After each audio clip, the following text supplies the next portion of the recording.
Hello दोस्तों, welcome back to our channel. आज हम कंटिन्यू करेंगे चाइल्ड साइकोलॉजी के इम्पॉर्टेंट नोट्स जो आरबीएसई और एनसीईआरटी की बुक्स को निचोड़ के बिल्कुल बनाए गए हैं। तो ये बहुत ही इम्पॉर्टेंट नोट्स हैं। अगर आप इसको पढ़ चुके हैं तो एक बार ज़रूर रिवीजन कीजिएगा, और अगर आप नए हैं तो इन नोट्स को ज़रूर देखिएगा, क्योंकि क्वेश्चंस चाहे सीटेट हो, चाहे एमपीटेट हो, रीट हो, तो जो भी टीचिंग एग्ज़ाम है उनमें ये चाइल्ड डेवलपमेंट के क्वेश्चन पूछे जाते हैं। तो इनके कॉन्सेप्ट क्या हैं, कौन कौन से मनोवैज्ञानिक हैं जिन्होंने बाल विकास के विभिन्न अवस्थाओं का अध्ययन किया है, अपनी बुक्स बताई हैं, और उनके प्रमुख सिद्धांत कौन से हैं, उस पर हम डिस्कस कर चुके हैं। और आज हम करेंगे मानसिक विकास। हमने शारीरिक विकास कंप्लीट कर लिया था। अब बात करें शैशवावस्था में मानसिक विकास किस प्रकार से होता है। इम्पॉर्टेंट सबसे पहले ये है कि मानसिक विकास क्या है। तो संवेदना, प्रत्यक्षीकरण, तर्क, चिंतन, कल्पना, स्मृति, ध्यान, भाषा के बारे में जो ये सारे तत्व हैं, ये मानसिक क्रियाओं के अंतर्गत आते हैं। जॉन लॉक एक महत्वपूर्ण मनोवैज्ञानिक है। वे मानते हैं जन्म के समय बालक का मन, मस्तिष्क एक कोरे कागज के समान होता है जिस पर वह अपना अनुभव लिखता है। तो ये जॉन लॉक की परिभाषा है जो कई बार एग्जाम्स में पूछी गई है। तो शैशवावस्था में 1 वर्ष का बालक है। जो 1 वर्ष का बालक है 3 से 4 शब्द बोलना शुरू कर देता है और दूसरों की क्रियाओं का अनुकरण करना, मतलब जैसे उसके आसपास के लोग करते हैं वैसे ही वो उनको देख के अनुकरण करता है। नेक्स्ट 2 साल का जो बालक है या बालिका है वो 100 से 200 शब्द बोलने लगते हैं और 2 शब्दों के वाक्य बनाने लगते हैं, जैसे कि मम्मम चाहिए या खाना चाहिए। तो ये 2 शब्द हो गए, उनके वाक्य बनाना वो लोग सीख जाते हैं। तो 2 वर्ष का बालक 2 शब्द के वाक्य बनाने लगता है। 3 वर्ष का बालक या बालिका नाम बताने लगते हैं, रेखाएं खींचने लगते हैं और 896 शब्द वो बोलने लग जाते हैं। तो ये बिल्कुल एक्यूरेट नहीं है, लगभग 800 से 900 के बीच वो शब्द बोलने लगते हैं। प्रश्न इससे नहीं पूछा जाएगा कितने शब्द बोलते हैं, बस इसके हमें मेन कॉन्सेप्ट पता होना चाहिए कि 5 साल तक बच्चा कितने शब्द बोलना सीख जाता है। 4 साल में बालक लिखना शुरू कर देगा, वस्तुओं को क्रमबद्ध रूप से रखना शुरू कर देगा कि सबसे छोटी चीज़ फिर बड़ी चीज़, जैसे वो अपने खिलौनों को सजा के रखेगा, तो इसलिए वो क्रमबद्धता भी सीख लेता है और लगभग 1550 के आसपास वो शब्द बोलने लगता है। 5 वर्ष का बालक जो 10 से 12 शब्दों का वाक्य बनाने लगता है और रंगों की पहचान भी करने लगता है। तो ये 1 से लेकर 5 साल तक के बालक की विशेषताएं बताई हैं जो मानसिक क्रियाओं से संबंधित हैं। प्रश्न इसका ऐसा पूछा जा सकता है कि मानसिक क्रियाओं में निम्नलिखित में से कौन सी क्रिया नहीं आती है, जैसे संवेदना, प्रत्यक्षीकरण, तर्क, इनके अलावा कोई अगर ऑप्शन दे दिया जाए तो वो नहीं होगा। नेक्स्ट पॉइंट है बाल्यावस्था में मानसिक विकास किस प्रकार से होता है। तो क्रो एंड क्रो की परिभाषा पहले जान लेते हैं। वे कहती हैं कि बालक जब 6 वर्ष का हो जाता है तो उसकी मानसिक शक्तियों का विकास अधिकतम हो जाता है। तो 6 वर्ष के बालक की मानसिक शक्तियों का विकास अधिकतम हो जाता है, ये मानते हैं क्रो एंड क्रो, कपल हैं दोनों। इनका मानना है 6 वर्ष का बालक 14 तक गिनती करना सीख लेता है, सरल प्रश्नों के उत्तर देना सीख लेता है, शरीर के अंगों के नाम भी बताने लगता है। 7 वर्ष का बालक तुलना और समानता करने लगता है। 9 वर्ष का बालक डेट, टाइम, सिक्कों का ज्ञान, देखी गई फिल्म की 60% बातें बता पाता है। 10 वर्ष का बालक 3 मिनट में 60 से 70 शब्द बोल लेता है। दैनिक जीवन के नियम, परंपराओं का ज्ञान उसको हो जाता है और शब्द आ जाते हैं उसको लगभग 5,500। 11 वर्ष के बालक में तर्क, जिज्ञासा, निरीक्षण शक्ति का विकास होने लगता है। 12 वर्ष के बालक में समस्या समाधान और निर्णय करने की शक्ति का विकास हो जाता है और उसकी शब्द क्षमता हो जाती है लगभग 7200।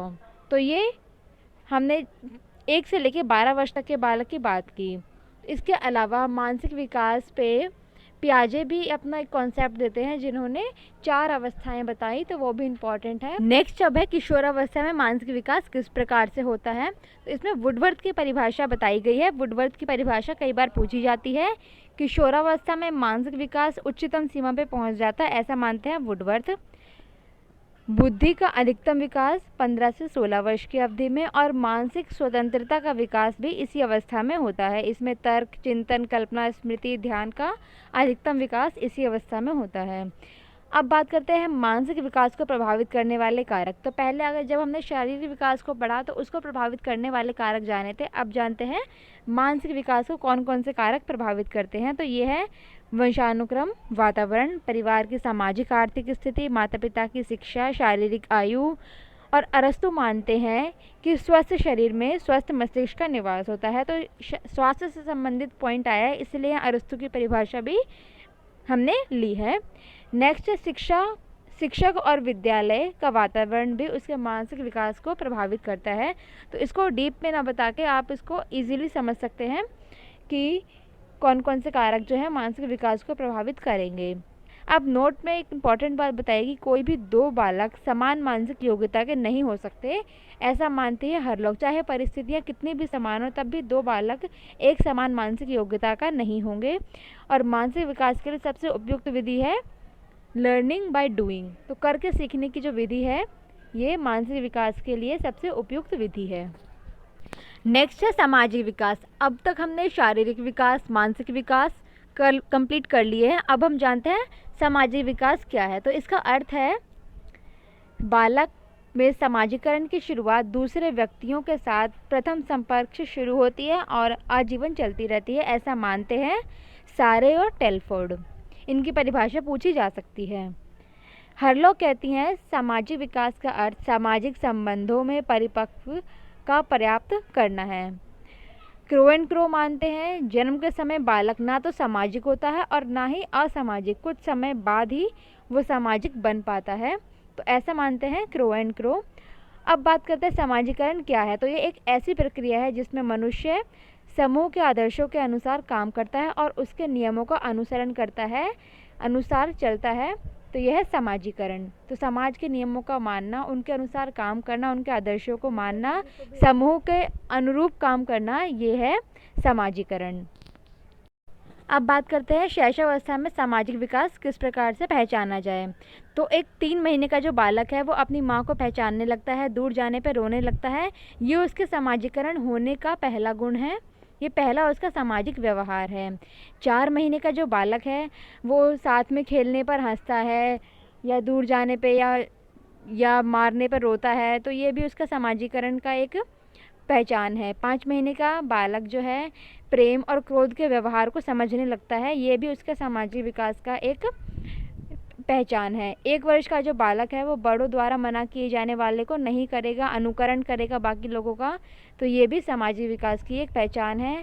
2 वर्ष का बालक सामाजिक अनुमोदन की प्रवृत्ति का विकास करेगा, सामाजिक अनुमोदन उसको मिले, समाज के द्वारा उसको अच्छा अप्रिशिएट किया जाए, तो उसकी वो कोशिश करता है। 3 वर्ष के बालक दूसरे बालक के साथ संबंध बनाना, उनके साथ खेलना, तो ये 3 वर्ष के बालक के समाजीकरण होने की पहचान है।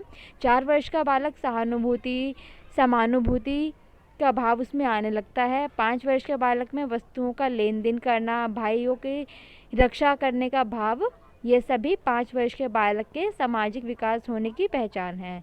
तो अगर प्रश्न पूछा जाए कि इनमें से विशेषता बताई गई जाए कि इसके आधार पर बालक में कौन सा विकास हो रहा है, तो ये उसका सामाजिक विकास होगा। नेक्स्ट है बाल्यावस्था में सामाजिक विकास। तो इस अवस्था में बालक में सामाजिक गुणों का विकास होने लगता है, जैसे सहयोग, उत्तरदायित्व की भावना, नेतृत्व, बड़ों का सम्मान, बहिर्मुखी व्यक्तित्व का विकास, सामूहिक खेल खेलना, टोली का सदस्य बनना, तो ये सभी सामाजिक विकास की पहचान है। नेक्स्ट है किशोरावस्था में सामाजिक विकास। तो इसमें जटिल समाजीकरण की अवस्था ये कहलाती है। समाज सेवा की भावना इसमें होती है, विषमलिंगी प्रेम की भावना, समूह के प्रति भक्ति और नेतृत्व के गुण का विकास भी किशोरावस्था में सामाजिक विकास के गुण हैं। अब बात करते हैं सामाजिक विकास को प्रभावित करने वाले कारक। तो समाजीकरण की शुरुआत परिवार से होती है। ये प्रश्न पूछा जाता है कि समाजीकरण की शुरुआत किससे होती है, तो आंसर होगा परिवार। इसके अलावा प्रभावित करने वाले कारकों में है वंशानुक्रम, शारीरिक विकास, मानसिक विकास, संवेगात्मक विकास, परिवार, और सर्वाधिक प्रभावित करने वाला कारक भी यही है। शिक्षक और विद्यालय का प्रभाव और सिनेमा का प्रभाव भी सामाजिक विकास को प्रभावित करता है। जॉन डेवी मानते हैं स्कूल एक विशिष्ट वातावरण है जहां बालक के वांछित विकास के लिए निश्चित जीवन एवं क्रियाएं तथा व्यवहार प्रदान किए जाते हैं। तो निश्चित जीवन और क्रियाएं जो है ये विद्यालय में प्रदान की जाती हैं, तो ये जॉन डेवी मानते हैं। नेक्स्ट है एक बहुत ही इम्पॉर्टेंट थ्योरी जो एरिक एरिक्सन ने दी है, मनोसामाजिक विकास सिद्धांत की। इसके प्रतिपादक हैं एरिक एरिक्सन और इनकी बुक का नाम है चाइल्डहुड एंड सोसाइटी। ये इन्होंने 1963 में पब्लिश की और इसकी 8 अवस्थाएं, मनोसामाजिक विकास की 8 अवस्थाएं उन्होंने इस बुक में बताई हैं। ये 8 ही अवस्थाएं बहुत ही इंपॉर्टेंट हैं। तो चलिए अब इन अवस्थाओं को डीपली देखते हैं। तो गाइस, एरिक्सन की थ्योरी बहुत ही इंपॉर्टेंट है। ये सीटेट से लेकर डीएसएसबी जैसे एग्ज़ाम तक में पूछी जाती है और हर बार पूछी जाती है। तो ये 8 स्टेज है, जिसमें से हमें 5 तो अच्छे से याद होनी चाहिए और सारी लाइन वाइज याद होनी चाहिए। तो इसके लिए हम इसको बिना किसी ट्रिक के तो याद कर नहीं सकते, इसलिए इसकी ट्रिक एक बहुत ही धांसू ट्रिक है। चलिए उसको देखते हैं। तो आगे की 4 स्टेजेस के लिए हमारी ट्रिक है। तो हमारी ट्रिक है ट्रक, ऑटो, इन, इंडस्ट्री। तो ट्रक से हमारा शब्द बनेगा ट्रस्ट, ऑटो से ऑटोनॉमी, इन से इनिशिएटिव और इंडस्ट्री से इंडस्ट्री। तो ट्रस्ट का मतलब होता है विश्वास वर्सेस अविश्वास की जो शुरुआत है ये 0 से मतलब जन्म से लेकर 18 महीने तक मानी जाती है। और स्वतंत्रता और संदेह की अवस्था जो हमने ऑटो करा, ऑटोनॉमी, वो है स्वतंत्रता। ये 18 से 3 वर्ष तक के समय में मानी जाती है। नेक्स्ट इन पढ़ा था हमने, मतलब इनिशिएटिव। तो इनिशिएटिव की हिंदी होती है पहल और उसके विपरीत होता है अपराध की अवस्था। तो ये 3 से 7 वर्ष की एरिक्सन ने मानी है। और नेक्स्ट हमने पढ़ा इंडस्ट्री। तो इसका मतलब होता है हिंदी में परिश्रम वर्सेस हीनता की अवस्था। तो परिश्रम और हीनता की अवस्था है 7 से 11 वर्ष की। तो स्टार्टिंग की चारों हमने याद कर ली है, इसकी हमारी ट्रिक है। लेकिन हमें पहले ये जानना ज़रूरी है अब कि एरिक्सन को ये थ्योरी लाने की ज़रूरत थी ही क्या। तो उन्होंने ये माना कि जो हमारी लाइफ है ये कई सारी क्राइसिस से गुज़रती है। ये क्राइसिस जो है ये पॉजिटिव रिजल्ट भी देते हैं और नेगेटिव रिजल्ट्स भी देते हैं। तो इन सभी क्राइसिस को लेके उसने अपनी ये थ्योरी दी। अब इन चारों को और अच्छे से याद करते हैं। सबसे पहले हमने पढ़ी विश्वास और अविश्वास। जब एक छोटा बच्चा होता है, आप कोई भी इमेजिन कर लीजिए कोई बच्चा, तो जब वो छोटा होता है अगर उसका परिवार, उसके माँ उसके साथ है और उसको अच्छे से फीडिंग करवा रही है, उसको उसकी प्रॉपर बात सुनी जा रही है, वो रो रहा है तो तुरंत उसके ऊपर काम किया जा रहा है, उसका ध्यान रखा जा रहा है, तो उसमें एक विश्वास की भावना उभरेगी। और अगर ऐसा नहीं होता है तो उसमें अविश्वास की भावना उभरती है कि लोग मेरा ख्याल नहीं रखते हैं। तो विश्वास की भावना जब उभरती है तो उसमें एक आशा जन्मती है कि हाँ, कि मेरा आना यहाँ ठीक है या जहाँ मैं आया हूँ मैं बिल्कुल सेफ़ हूँ। तो ये जो भावना है, ये जो लोग मेरे आसपास है मेरी सुरक्षा कर रहे हैं, तो ये जो भावना है ये आशा की भावना उसमें जन्मती है। नेक्स्ट स्वतंत्रता और संदेह की अवस्था लगभग 3 साल तक की अवस्था है। जब बच्चा थोड़ा बड़ा हो जाता है तो स्वतंत्रता उसको दी जाए जिस काम को करने के लिए। अगर उसको अगर कोई घर में मेहमान आते हैं और उसको अगर पानी का गिलास ले जाने की वो ज़िद कर रहा है और उसको नहीं ले जाने दिया जाता, तो उसमें संदेह की भावना उभरेगी कि मुझे कोई भी काम करने की इजाज़त नहीं दी जा रही। तो उसमें संदेह की भावना आती है। और इसके विपरीत अगर होता है, अगर उसको पानी का गिलास या जो वो काम करना चाहता है वो करने दिया जाता है, तो उसमें एक स्वतंत्रता आती है कि हाँ मैं ये कर सकता हूँ। तो उसमें इच्छा शक्ति जागृत होती है, विल पावर बनती है उसके मन में। नेक्स्ट पहल और अपराध की अवस्था। ये उस समय की अवस्था है जब बच्चा स्कूल जाने लगता है। तो उसको जब किसी चीज़ की पहल करने दी जाती है तो उसमें लक्ष्य की भावना उभरती है, तो उसको अपना लक्ष्य दिखने लगता है। और इसके विपरीत अगर होता है तो वो अपराध की प्रवृत्ति की ओर जाने लगता है। तो ये थी तीसरी अवस्था। इसमें मूलभूत गुण प्रकट होता है लक्ष्य, उसके अंदर कोई पर्पस, कोई कुछ करने की शक्ति उसमें बनती है। नेक्स्ट स्टेज है परिश्रम और हीनता की अवस्था। तो अगर बालक को उसको परिश्रम करने दिया जाए तो उसमें एक सामर्थ्य की भावना उभरती है। और इसके विपरीत अगर होता है तो उसमें हीनता की भावना लगती है, क्योंकि उसके ऊपर कोई रिस्पॉन्सिबिलिटी नहीं होती, तो वो ये समझता है कि वो कुछ करने में सक्षम नहीं है। तो इसमें अगर ये 4th स्टेज को अच्छे से पार कर लेता है तो उसमें सामर्थ्य की भावना बनती है। तो ये चारों स्टेज हमने ट्रिक से याद भी कर ली, इसको अच्छे से समझ लिया और इसकी जो मेन कॉन्सेप्ट है ये क्यों आया इस पर भी हमने बात कर ली है। तो नेक्स्ट है पहचान और भूमिका की अवस्था। ये 12 साल से लेकर 18 वर्ष के समय के बीच की अवस्था है। और इस अवस्था में बालक जो है किशोरावस्था में पहुंच गया है, तो वो अपनी पहचान बनाने की सोचता है, अपने भविष्य के बारे में सोचता है कि उसको आगे क्या करना है। तो ये पहचान और भूमिका की अवस्था एरिक्सन ने बताई है। नेक्स्ट जब वो थोड़ा और बड़ा हो जाता है तो 19 से लेके 35 साल के जो बीच की अवस्था है वो एरिक्सन ने मित्रता और अलगाव की अवस्था मानी है, क्योंकि इस समय उसके कुछ घनिष्ठ मित्र भी बनते हैं और कुछ जो पुराने मित्र होते हैं उनसे अलगाव भी होता है। अगली अवस्था है सृजनात्मक और निष्क्रियता की अवस्था। ये अवस्था 35 वर्ष से लेकर 65 वर्ष तक चलती है और इस अवस्था को अच्छे से पार कर लेने पे व्यक्ति में केयर यानी कि देख रेख जैसी मूलभूत गुण का विकास होता है। तो ये थी 7वीं अवस्था। और लास्ट एरिक्सन के द्वारा बताई गई अवस्था है ईमानदारी और निराशा की अवस्था। ये 65 साल से अधिक की अवस्था है और इस अवस्था को अच्छे से पार कर लेने पे व्यक्ति में बुद्धिमत्ता जैसे गुण का विकास होता है। तो ये 8 अवस्था एरिक्सन की बताई है, जिसमें एग्जाम्स में ज़्यादातर पहली अवस्था से लेके 5वीं अवस्था तक के क्वेश्चन डीपली पूछे जाते हैं, तो उस पर हमें ज़्यादा फोकस करना है। और जो हमने ट्रिक की है उससे इन आगे की जो 5 अवस्थाएं हैं उनको अच्छे से याद हमने कर ही लिया है। तो हमारी ट्रिक थी ट्रक, ऑटो, इन इंडस्ट्री। तो ट्रक से हमने याद की थी ट्रस्ट वर्सेस मिसट्रस्ट। ऑटो से ऑटोनॉमी जो स्वतंत्रता और संदेह की अवस्था है। इनसे जो थी इनिशिएटिव यानी कि पहल और अपराध की अवस्था। और इंडस्ट्री से हमारा शब्द था परिश्रम और हीनता की अवस्था। और उसके बाद व्यक्ति किशोरावस्था में आ जाता है, तो 12 से 18 वर्ष की अवस्था है पहचान और भूमिका की अवस्था। तो इनसे क्वेश्चन डीपली पूछे जा सकते हैं, तो इसको ध्यान से देखिए। नेक्स्ट है संवेगात्मक विकास। इससे पहले हमने शारीरिक और मानसिक विकास को जान लिया है अच्छे से, उसके क्वेश्चन किस प्रकार से पूछे जाते हैं उनको भी देख लिया है। अब संवेगात्मक विकास क्या होता है, इसका इंग्लिश वर्ड है इमोशन।